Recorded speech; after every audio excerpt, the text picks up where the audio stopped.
आज अपन स्टार्ट करते हैं सहसंयोजक बंध के बारे में। पिछला जो अपना टॉपिक था वह था आयनिक बंध से संबंधित।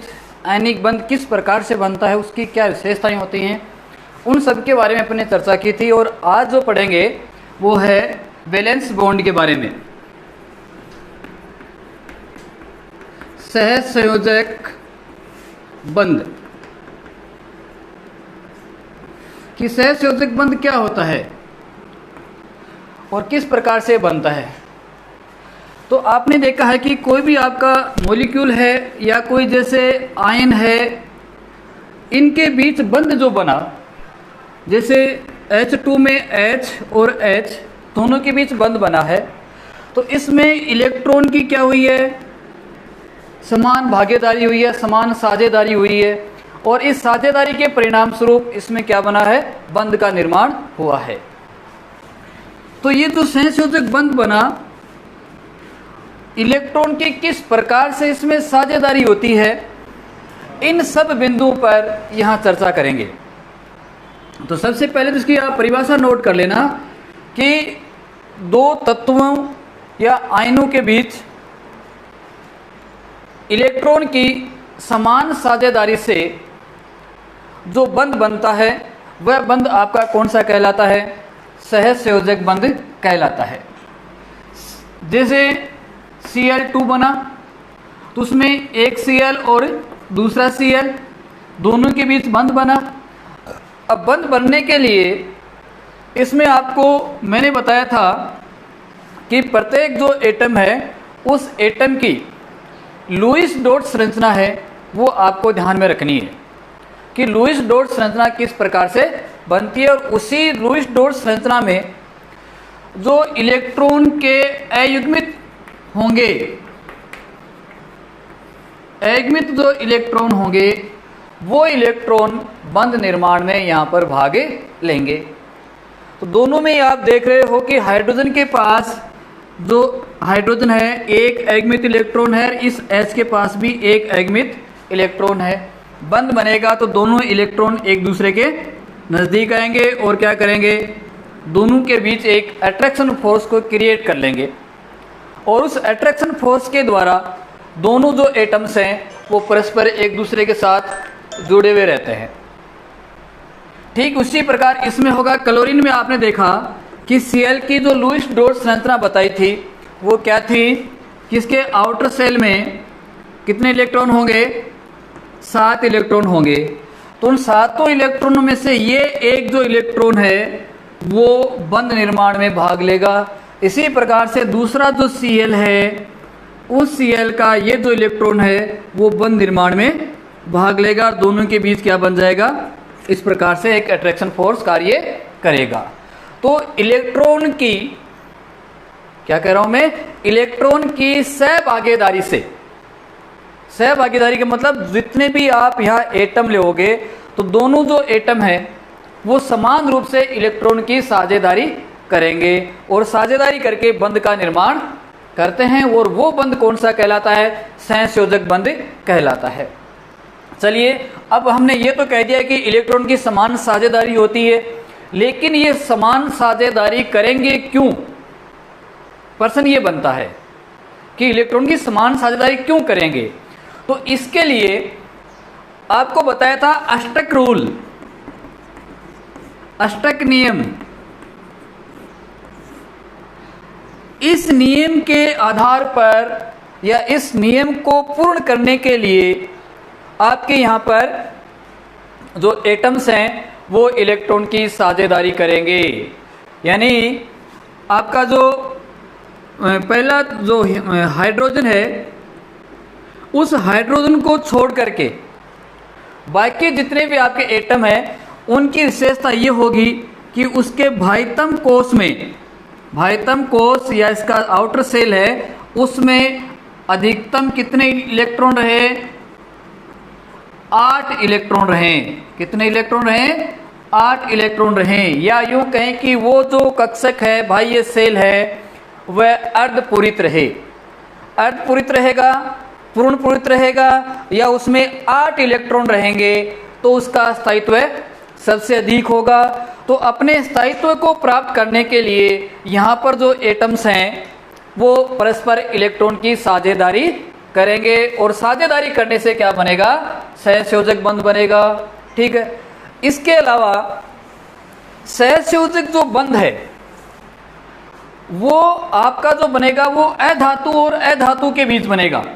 यानी किसके बीच बनेगा, ये अधातु और अधातु के बीच।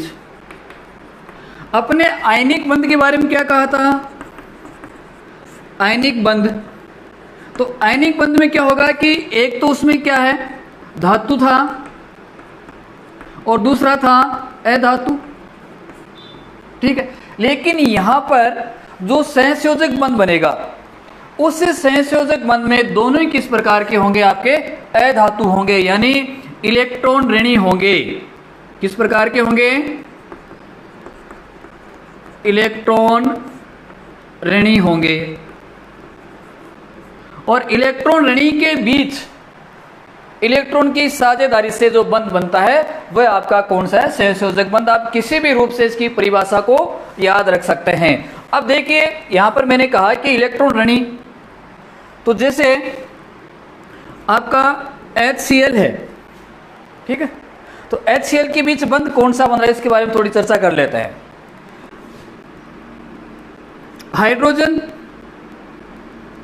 भाइतम शेल में एक इलेक्ट्रॉन, Cl, इसके भाइतम शेल में लुईस डॉट संरचना आप याद रखना। और इस लुईस डॉट संरचना को देखने के लिए अपने जो पीछे वाले वीडियो हैं उस पर विजिट कर लेना, और वहां पर लुईस डॉट संरचना को पूरा बताया गया है, समझाया गया है उसकी संरचना को। तो अब देखो ये दोनों एटम हैं, इसके पास एक अयुग्मित इलेक्ट्रॉन, इसके पास अयुग्मित इलेक्ट्रॉन एक है। ये आउटर सेल को पूर्ण करने के लिए एक इलेक्ट्रॉन की इसको आवश्यकता है। तो ये इलेक्ट्रॉन यदि इससे ले लेगा तो इसके पास तो क्या हो जाएंगे, 2 इलेक्ट्रॉन हो जाएंगे, लेकिन Cl के पास कितने रहेंगे, 6 रहेंगे। अब एक इलेक्ट्रॉन कमी और आ जाएगी। ये एक कहां से ले, इसे ले नहीं सकता कि उसने उसका लेकर इलेक्ट्रॉन पूर्ण कर लिया। यदि ये इसका ले ले, मान लो इसका उल्टा भी हो जाए, ये इस इलेक्ट्रॉन को ले ले, तो इसके पास तो कितने 8 हो जाएंगे, इसके पास कोई इलेक्ट्रॉन नहीं रहेगा। तो ये तो कंडीशन बनती है, उसमें क्या होगा कि दोनों जो एटम्स हैं वो परस्पर इलेक्ट्रॉन की जितना उसकी भागीदारी होती है उतने ही दूसरे की भागीदारी होती है। समान साझेदारी करके, समान भागीदारी करके ये परस्पर क्या कर लेते हैं, बंध का निर्माण कर लेंगे। यानी हाइड्रोजन एक इलेक्ट्रॉन जो यहाँ पर था इसको यहाँ व्यवस्थित कर लेगा, और जो Cl था उसका ये जो इलेक्ट्रॉन था यहाँ पर, इसको कहाँ व्यवस्थित कर लिया, इसने यहाँ पर व्यवस्थित कर लिया। अब देखेंगे तो इस हाइड्रोजन के पास कितने इलेक्ट्रॉन हो गए, आउटर सेल में 2 हो गए, और क्लोरीन के पास भी जब बंध बनेगा तो ये कितने इलेक्ट्रॉन हो गए, इसके पास अभी ये 8 इलेक्ट्रॉन हो गए। तो इस प्रकार से ये भी इस भाइतम कोष पूर्ण हो गया और इसका अष्टक पूर्ण हो गया और बंध का निर्माण हो गया। तो इलेक्ट्रॉन की समान साझेदारी से बंध यहाँ पर बनते हैं। चलिए आगे, अगला है कि जो बंध बन रहा है उसको अपन किस प्रकार से दर्शाते हैं। तो एग्जांपल मैं यहां ले रहा हूं H2 का।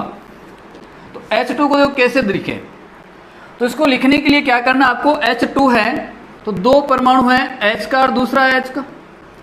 इसके जो इलेक्ट्रॉन हैं, कौन से इलेक्ट्रॉन, भाइतम कोष के इलेक्ट्रॉन, वैलेंसी सेल के जो इलेक्ट्रॉन है उस इलेक्ट्रॉन को यहां दर्शा दो, ये यहां दर्शा दिया।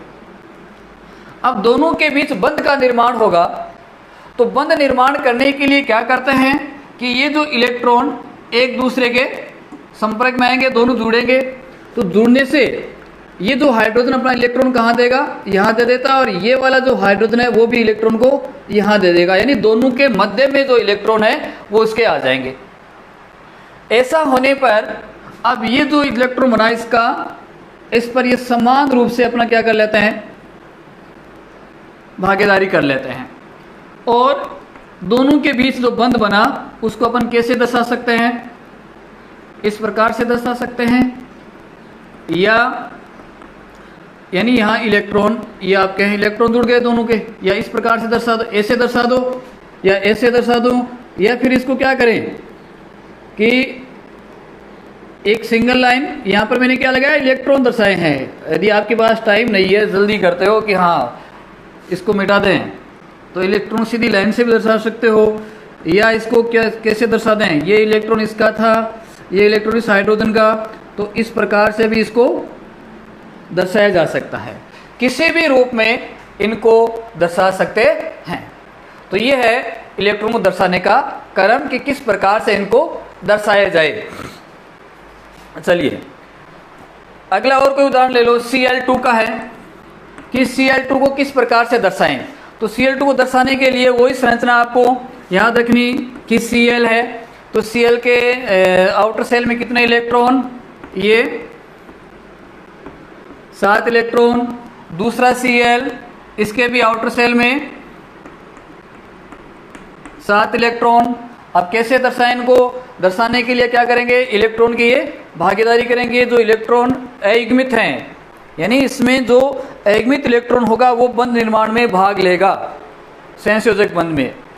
कई बार एक ऐसे एग्जाम्पल भी अपने पास आएंगे कि जहाँ पर उसका अष्टक पूर्ण नहीं हो रहा है या अष्टक से ज़्यादा उसके पास इलेक्ट्रॉन हो रहे हैं, इस प्रकार के भी अपवाद हैं, वो अभी आगे पढ़ने वाले हैं। तो उस समय आपको स्थिति ये याद रखनी है कि उसके पास जितने भी अयुग्मित इलेक्ट्रॉन होंगे वो प्रत्येक अयुग्मित इलेक्ट्रॉन बंध निर्माण में भाग लेता है। इसके अयुग्मित इलेक्ट्रॉन क्या करेगा, बंध निर्माण में भाग लेगा। तो दोनों के बीच किस प्रकार से व्यवस्थित हो जाएंगे ये Cl, ये जो इलेक्ट्रॉन यहाँ था वो कहाँ आ जाएगा, यहाँ लिख दें इसको, और इधर वाला जो Cl है उसके इस इलेक्ट्रॉन को भी कहाँ कर दें, यहाँ व्यवस्थित कर दें। दोनों के बीच में अभी मैंने थोड़ी देर पहले बनाया था वही संरचना इस प्रकार से इनमें क्रिएट हो जाएगी। Cl सिंगल लाइन Cl, इस लाइन के द्वारा या इस बंध के द्वारा इसको दर्शाया जाता है। तो ये है Cl बंध का निर्माण करना। अब यहाँ पर दूसरी चीज़ मैं आपको जो बताऊंगा वो ये है कि जो संयोजक बंध आपका बनेगा, क्या कहा मैंने, कि जो संयोजक बंध बना है वो आपका सम परमाणुक अणु के बीच हो सकता है या आपका विषम परमाणुक अणु के बीच हो सकता है। सम परमाणु के बीच भी हो सकता है और विषम परमाणु के बीच भी ये हो सकता है। कैसे, जैसे अभी जो उदाहरण लिखे हमने, H2 का लिखा, Cl2 का लिखा, ठीक है, F2 आ गया, N2 आ गया, O2 आ गया। तो इन अणुओं में प्रत्येक जो परमाणु क्या है, समान प्रकार का है। दूसरा जैसे मैं लिख रहा हूं HCl का है, HBr का है, तो यहां पर क्या देख रहे हो, HCl, HBr, HF है, इसमें अलग अलग परमाणु हैं, दोनों अलग अलग परमाणु हैं। एक H हाइड्रोजन अलग है, Cl अलग है, H, Br, H, F। तो ये जो हैं वो कौन से प्रकार के कहलाएंगे, विषम परमाणु कहलाएंगे, और ये जो आपके बने हैं वो कौन से कहलाते हैं, सम परमाणु कहलाते हैं। यानी समान परमाणु के मध्य इलेक्ट्रॉन की साझेदारी या भागीदारी से जो बंध बनेगा वो कौन सा, सम परमाणुक, और अलग अलग परमाणु के बीच इलेक्ट्रॉन की साझेदारी और भागीदारी से जो बंध बनेगा वह कौन सा होगा, विषम परमाणुक अणु होगा। ठीक है। अब यहां पर देखो O2 और Cl2 है, जैसे O2 का निर्माण हो रहा है, O2 यहां पर बनेगा, तो किस प्रकार से बनेगा, देखो आपका O+ ऑक्सीजन, आउटर शेल में इसके कितने इलेक्ट्रॉन होते हैं, 6 इलेक्ट्रॉन होते हैं ना, तो 1 2 3 4 5 और 6 इलेक्ट्रॉन, आउटर शेल के 6 इलेक्ट्रॉन, इनके बीच बंध बना है। तो इसमें क्या बनेगा, अष्टक पूर्ति के लिए ये जो ऑक्सीजन था इसके कितने अयुग्मित इलेक्ट्रॉन है, यहाँ पर 2 अयुग्मित इलेक्ट्रॉन है, इसके 2 अयुग्मित इलेक्ट्रॉन। तो ये दोनों अयुग्मित इलेक्ट्रॉन कहाँ व्यवस्थित हो जाएंगे, यहाँ पर व्यवस्थित होंगे। इसी प्रकार से ये जो ऑक्सीजन है के पास भी कितने अगमित इलेक्ट्रॉन हैं? 2 अगमित इलेक्ट्रॉन हैं। वो कहाँ पर व्यवस्थित हो जाएंगे? वो इस वाली कंडीशन में व्यवस्थित हो जाएंगे। अब दोनों के बीच जो बंध बनेगा, दोनों के बीच में जो बंध का निर्माण होगा, तो उसमें क्या होगा कि इसके पास पहले 6 इलेक्ट्रॉन थे, तो वो कितने इलेक्ट्रॉन की साझेदारी करेगा? यहाँ पर 2 इलेक्ट्रॉन की साझेदारी करेगा। उसी प्रकार से ये जो है, ये भी 2 इलेक्ट्रॉनों की परस्पर साझेदारी करता है। तो 2 इलेक्ट्रॉन इसके, 2 इलेक्ट्रॉन इसके। अब ये जो ऑक्सीजन था, इसका भी ऑक्टेट कंप्लीट हो गया, और ये वाला ऑक्सीजन है, इसका भी ऑक्टेट क्या हो गया? कंप्लीट हो गया। तो अब यहाँ पर दोनों के बीच जो बंध बना है, उस बंध को किस प्रकार से दर्शाते हैं? तो क्या होगा? ये आपका ऑक्सीजन, ठीक है, ये इसके पास लोन पेयर जो बंध निर्माण में भाग नहीं ले रहे हैं, वो उपस्थित हैं।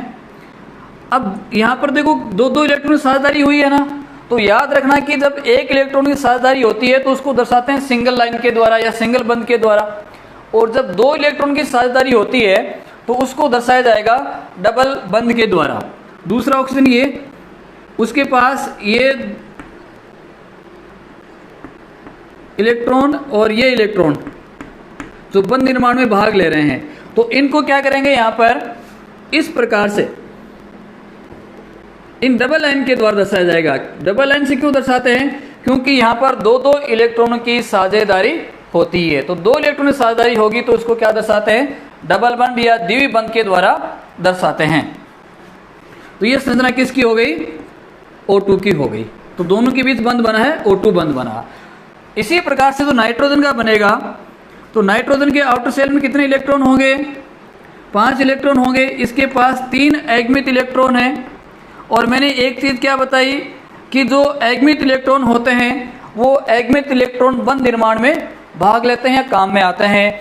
तो यहाँ पर 3 इलेक्ट्रॉन बंध निर्माण में काम में आएंगे, तो इसके बीच बनने वाला बंध किस प्रकार का होगा? ट्रिपल बंध होगा। और एक एक यहाँ पर क्या बचे रहते हैं? इसके पास एकांकी इलेक्ट्रॉन बचे रहते हैं। ठीक है। अब देखिए यहाँ पर कुछ इलेक्ट्रॉन तो ऐसे हैं जो बंध निर्माण में भाग ले लिया, और कुछ इलेक्ट्रॉन ऐसे हैं जिन्होंने बंध निर्माण में भाग नहीं लिया है। तो इनको फिर 2 भागों में बांटा जाएगा। जो इलेक्ट्रॉन है उनको कितने भागों में बांट दें? या इलेक्ट्रॉन युग्म कह सकते हैं कि इलेक्ट्रॉन युग्म को यहाँ पर 2 भागों में बांट सकते हैं।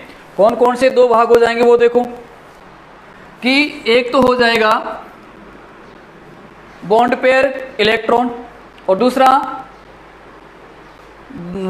Lone pair. यानी यूं कह सकते हैं, एक तो वो इलेक्ट्रॉन जो बंध निर्माण में भाग ले रहे हैं, और दूसरे वो इलेक्ट्रॉन जो बंध निर्माण में भाग नहीं लेते हैं। तो एक तो कहलाते हैं बॉन्ड पेयर इलेक्ट्रॉन, और दूसरा लोन पेयर इलेक्ट्रॉन। तो बॉन्ड पेयर और लोन पेयर इलेक्ट्रॉन कौन से होंगे? तो लोन पेयर इलेक्ट्रॉन कौन सा होगा? जो बंध निर्माण में भाग नहीं लेगा। वो इलेक्ट्रॉन सभी कौन से कहलाते हैं? लोन पेयर के कहलाते हैं। और वो इलेक्ट्रॉन जो बंध निर्माण में भाग लेते हैं। तो यहाँ पर देखो कितने बॉन्ड पेयर हैं? 2 बॉन्ड पेयर हैं। यानी ये 2 जो पेयर हैं, एक इलेक्ट्रॉन का पेयर ये हो गया, दूसरा इलेक्ट्रॉन का पेयर ये हो गया, कि यहाँ पर 2 जो इलेक्ट्रॉन पेयर हैं बंध निर्माण में भाग ले रहे हैं। और कितने भाग नहीं ले रहे हैं? देखो 1 पेयर, 2 पेयर, 3 और 4 पेयर ऐसे हैं कि जो बंध निर्माण में भाग नहीं लेते हैं। तो इसको इसी रूप में याद रखना कि जो बंध निर्माण में भाग लेते हैं वो तो कहलाएंगे आपके बॉन्ड पेयर, और जो यानी यूँ कह सकते हैं बंधित इलेक्ट्रॉन, बंध युग्म इलेक्ट्रॉन, क्या कह दो? बंध युग्म इलेक्ट्रॉन। और दूसरा अबंधित इलेक्ट्रॉन, अबंधित युग्म इलेक्ट्रॉन। अब इलेक्ट्रॉन की संख्या यहां पर पूछेगा कि बंध युग्म में कितने इलेक्ट्रॉन भाग ले रहे हैं, तब तो कितना आ जाएगा? 4 इलेक्ट्रॉन आ जाएगा। और बंध युग्म की संख्या पूछे तो कितने हैं? 2 हैं। ठीक इसी प्रकार इसमें आपके बंध युग्म कितने हैं? 3 बंध युग्म है। नाइट्रोजन में कितने हैं? 3 बंध युग्म है। और दो किस प्रकार के हैं, ये आपके दो युग्म अबंधित हैं जो बंध निर्माण में भाग नहीं लेते हैं। तो याद ये रखना कि सहसंयोजक बंध में अयुग्मित इलेक्ट्रॉन बंध बनाने में काम में आते हैं, उनको बंधित युग्म इलेक्ट्रॉन, और बंध निर्माण में काम में नहीं आते हैं वो कौन से कहलाते हैं, अबंधित इलेक्ट्रॉन युग्म कहलाते हैं।